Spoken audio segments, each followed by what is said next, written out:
যে ঘটনা মিটে গিয়েছে, যে ঘটনা সেদিনকার ঘটনা সেদিনই মিটে গিয়েছে, যার আর কোনো র্যামিফিকেশন নেই, সেই ঘটনাকে কেন্দ্র করে কোনো সাম্প্রদায়িক উত্তেজনা হয়নি, কোনো সাম্প্রদায়িক সংঘর্ষ হয়নি, সেখানে রক্তারক্তি হয়নি, খুনাখুনি হয়নি, সেখানে আগুনও ধরেনি, পুলিশের সঙ্গে খণ্ডযুদ্ধ হয়নি।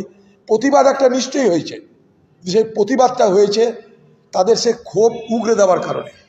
তারা নিজেকে অসহায় মনে করছে যে আমাদের ঘরে ছেলেরা বাইরে গিয়ে পরিযায়ী শ্রমিকের কাজ করতে গিয়ে তারা আক্রমণের শিকার হচ্ছে। এই অসহায়তায় তার প্রতিফলন ঘটেছে এই ঘটনার মধ্যে দিয়ে। এটার সঙ্গে এনআইএ তদন্ত করার মতন কোনো কারণ বলে আমি ব্যক্তিগত মনে করি না। এটাকে তিলকে তাল করা হচ্ছে। এখন আপনাদের মুখেই শুনছি যে বেলডাঙার এই ঘটনায় তদন্তে এনআইএ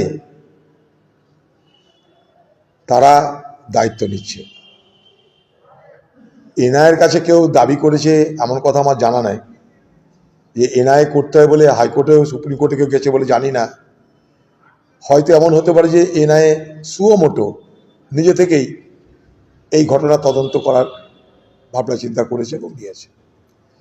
কিন্তু আমি একটা কথা বলতে চাই, যে ঘটনাটা ঘটেছে এনআইএর তদন্ত করার মতন এত বড় বৃহৎ ঘটনা এটা নয়।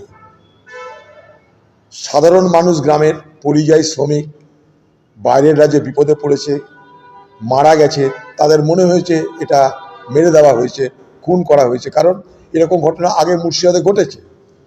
ফলে তারা কিন্তু এখানে ক্ষুব্ধ হয়ে, বিরক্ত হয়ে, ক্রোধ প্রকাশ করার জন্যে হাতের কাছে কী পাবে? সফট টার্গেট হচ্ছে রাস্তা, রেল, এগুলো হচ্ছে সফট টার্গেট।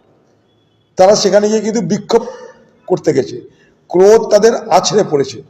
সেখানে কিন্তু কোনো খুনও হয়নি, কোনো অগ্নিসংযোগও হয়নি, কোনো ডাকাতিও হয়নি, কোনো রাহাজানিও হয়নি, কোনো দাঙ্গাও হয়নি। সেখানে আমি নিজেও গেছিলাম।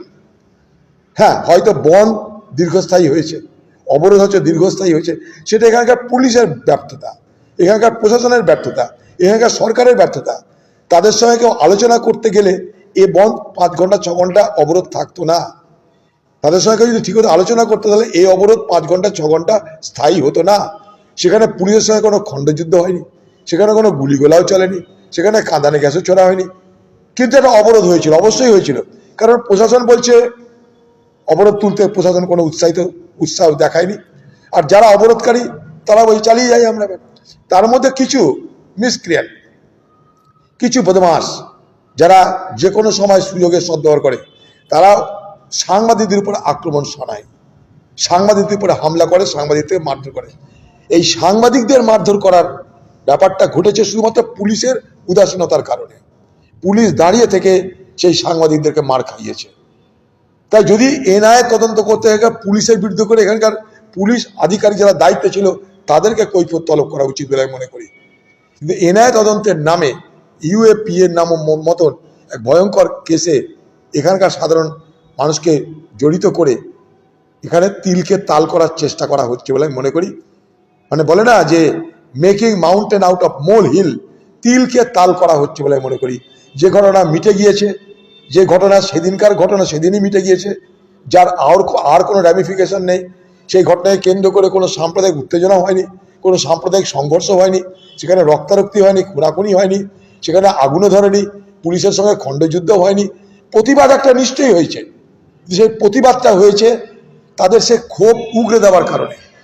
তারা নিজেকে অসহায় মনে করছে যে আমাদের ঘরে ছেলেরা বাইরে গিয়ে পরিযায়ী শ্রমিকের কাজ করতে গিয়ে তারা আক্রমণের শিকার হচ্ছে।